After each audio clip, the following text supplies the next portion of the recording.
Okay, this one's going to be a real touchy subject. So, 306 game studios were just surveyed about Steam. 75% were senior executives, 77% were from companies with 50 plus employees, and 72% called it a monopoly. And by it I mean Steam. They called Steam a monopoly. But here's the thing. The company behind this survey, the survey that's caused this news story that's led to a lot of sparks over the internet, well, that company is not exactly neutral on this matter. And I think to make all of this so much more relevant, Valve just announced their return to console gaming with the Steam machine. And certainly, the more powerful that Valve gets, and the more the scope of their company touches in terms of hardware and platform stuff, well, the more that happens, the larger the target on their back will grow. And that's why we do need to talk about this today. These were not random developers. The survey targeted decision-maker managers who basically knew their company's financials. It covered US and UK studios only, 2/3 were American, 1/3 were British, and it was heavily weighted towards the bigger operations, which I think should tell us something. Now, 77% were from studios with over 50 employees, so basically, the kinds of companies that should, in theory, benefit some of the most from Steam's volume discounts. If you're not aware, by the way, if you hit 10 million USD revenue, then you actually get a change in your Steam cut down to 25%, and I believe if it's over 50 million in revenue, then that goes down to 20%. So even though many of these companies will be getting preferential treatment, 53% said that they were concerned about depending on Steam. Now here's why that percentage is as high as it is, though some would argue that what I'm about to say should probably justify the percentage of studios being suspicious or frustrated actually being higher. So here's the numbers. For 88% of these studios, Steam generates 75% of their revenue. For 37% of them, it's 90% of their revenue. Basically, these companies don't choose Steam. They need Steam. They can't really do without it. That means that anything that happens on or to Steam represents risk. I mean, for an example, whenever Valve changed the adult content policies this summer, spicy little story, that impacted a lot of developers who functionally lost their entire market overnight with no appeal and no alternative. Now, obviously, Activision isn't out there making 18+ smut games on Steam, but I think you understand the issue. Now, to give you a taste of the scale here, Steam pulled in $10.8 billion in 2024. They had 41.6 million concurrent users in October, which was up from 25.4 million in 2021. That is a rate of growth that's absolutely wild. And of course, as Steam grows, relatively speaking, their competitors end up shrinking. And as times went on, their positions only got more solid and more dominant. So when asked directly whether they think Steam holds a monopoly, these executives gave a fairly clear answer. 72% of them said yes. But here's where things get interesting. Because what have I told you? There was a conflict of interest involved. Do you know what kind of drives me mad? Walking out of a video planning meeting with lots of scribbled ass notes that may as well be hieroglyphics, feeling stressed with half the action items missing, and by the time I decipher what I wrote, I kind of forgot the context, and it just stresses me out. But it's where today's sponsor, the Plod Note, has become essential for me. It's an AI meeting assistant that's the size of a credit card that magnetically attaches to my phone, which is great. It's a separate thing, so no draining the phone battery, no storage warnings, no call interruptions. Just one click and I can capture up to 30 hours while I actually stay present and in the moment, not looking at my phone. Here's what it actually does. It captures everything from a 2 to 3 meter range. It transcribes with speaker labels. It then auto-generates summaries with action items and key highlights that I can share with the team. And the Ask Plod feature means I can search across all of my meetings or brainstorm. So I could say, what did Jared say about that lore timeline in that meeting 3 weeks ago? And it would be able to tell me. It's brilliant for personal notes as well, just helps me decouple from my phone. And you know how writers often will read work aloud to refine their words? Well, I find that speaking my ideas out loud actually helps craft them. But of course, that would all be for nothing if privacy was not important here. It does matter. So Plod uses end-to-end encryption. Your data is never stolen, it's never used for training. They meet SOC 2, HIPAA, GDPR, and EN 18031 standards. So privacy's covered, and at $159 with 64 gigs of storage, for me, it has paid itself back in recovered time and mental clarity. And you can check out Plod by using the link which is down in the description. You can scan the QR code as well, and you can use code Michael for 20% off at Plod. The survey actually came from a company called Rocky, and if you haven't heard of Rocky, basically there's a good reason for that. They're a B2B company. You'd never really see them as a consumer, and what they do is they help publishers sell games on non-Steam platforms, and essentially they believe that they can undercut grey market key resellers, who of course are the ones that are out there exploiting international currency differences. But for their business model to work, it requires developers to put games in more markets, and that means more stores, many of which, if you are, say, the typical Western listener of this channel, you may not have even heard of. But basically, more games everywhere, but not Steam. That's basically what they want. So from Rocky's perspective, they would love developers to embrace platforms like Gamivo, Kinguin, Iniba, and Driffle. Only half of those I recognized. But here's the problem with that. Developers simply aren't using those platforms. They're not taking them seriously, and one of the reasons why is because their entire audience lives on Steam. So, in order to make some hay out of this, Rocky commissioned this survey that led to them asking 306 studios about Steam's dominance, and they got the exact headline that they wanted. Quote, 72% of developers think Steam is a monopoly. It's a good headline, a spicy one. It sparked debate. I saw this all over the place. But obviously, that's not 72% of all developers. It is 72% of the ones that they sampled, and they have an obvious agenda. But even with that obvious agenda, there is something that developers don't tend to say out loud. You gotta remember that two things can be true. Yes, this is obviously biased by Rocky, but also, yes, some of the results are revealing. To go through them, 35.9% strongly agreed that Steam is a monopoly, 36.3% slightly agreed, and 19% held no opinion, with just over 8% disagreeing. That's a fairly large split, right? But here's actually the catch. The survey never defined monopoly. Studios just made up their own definition of monopoly. It was whatever was conjured up in the head of the person responding to the survey. Now, critics have argued this issue for over a decade, and one guy who we often go to because real sound analysis is Matt Piscatella, and he flagged this up, that people have been calling Steam a monopoly since 2010, and that's despite the fact that back then, their market share was far weaker than it is today. And to run you through just how much Steam has grown, by 2013, Steam held 75% of PC gaming. Now, of course, our boy Tim Sweeney would, in 2023, go on to put that at 85%. But, of course, the Epic Game Store exists, GOG exists, Amazon tried and failed like so many others. So technically, yeah, Steam is not the only store. It isn't a complete insane monopoly. Valve does not control the supply of games. They just happen to be the best distributor of games. And you can easily argue that there's nothing stopping someone else from coming along and making something better than Steam. Anyone can compete, but what Steam does have is something that's far more powerful, and that is influence over their audience and a majority of the market share. One commenter I saw when I was going through my research for this really nailed it by saying, quote, "It seems wrong to call it a monopoly when everyone else just puts out objectively worse alternatives." Honestly, I find that pretty agreeable. And another person who seems to is Larian's director of publishing. Obviously, Baldur's Gate 3 did real well on Steam, and part of that game's development model was facilitated by Steam's early access system. But he said, it's almost as if it isn't providing a shit service defined by public shareholder KPIs.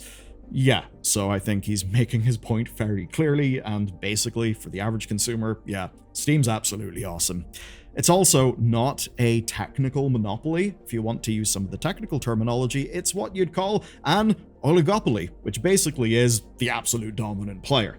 And now, even if you build something that's better than Steam, the real point, and I suppose the oligopoly point, is that 85% of the market, as of 2023, it could actually be higher by now, has already got their library there. So what that means is that Steam technically is not a monopoly. They are just so dominant that that distinction stops functionally mattering. And it is exactly why governments are actually starting to pay attention. And for Valve, there is one little black mark in their history that could really damage their arguments. It's in the form of a leaked email, and And that's what we'll get to next. By now, we've established that if you can't sell your game in Steam, you basically can't reach most of the audience. And many Steam lovers would also say, yeah, look, if the game's not in Steam, I just don't want to deal with the faff of having lots of different launchers on my computer. That's understandable, but consolidation does come with problems. Adult game makers very much learned that this summer, but the impact goes beyond just the adult game people and beyond just developers. This is where we've got to talk about the United Kingdom and Poland. That's because both are investigating Steam for anti-competitive practices, where basically they want to understand if being both a store and a platform is harming consumers. Now, of course, you may argue that Steam has done nothing wrong, right? They provide multiplayer tools, they provide relatively cheap games, great downloads, but even with that, there are still ways to compete. Just take a look at GOG, right? They sell DRM-free games, they champion preservation. That's competition, that's them standing out in the market. But obviously GOG does not have Steam's market share, and nobody is selling third-party keys for GOG Galaxy. So what do you do when there's technically competition, but it doesn't really matter? Now, here's where things get real interesting and legally interesting.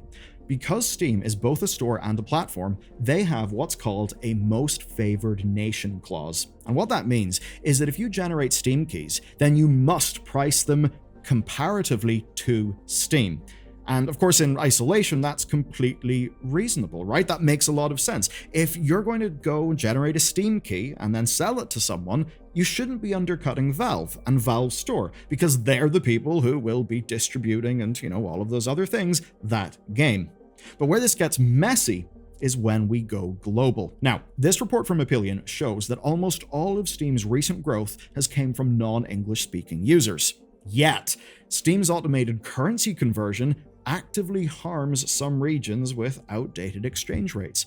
And this is definitely true. I get loads of emails from people saying that this is a real problem where they live. And that is actually why Poland's government is investigating, because they believe that Steam's policies are hurting Polish players. If you combine the currency conversion rates, which quite often end up being bullshit, with the most favored nation clause, then you've basically got a huge problem where the price floor for selling your game is being dictated by a bad currency conversion rate on Steam. And I think it's reasonable to say that, say in the case of Poland, that would be hurting the Polish consumer. But here's where things get a little bit worse for Valve, and this is what they need to be careful about. You see, there's a class action suit, we've talked about it before, it's from Willfire Games. Now, expert witness emails revealed that Steam support once told developers that the most favored nation clause applied to non-Steam keys. And if there's anything in this video that I suppose is counter to Valve that I'd like you to think about the most, it is this one. This is the one that I think does matter.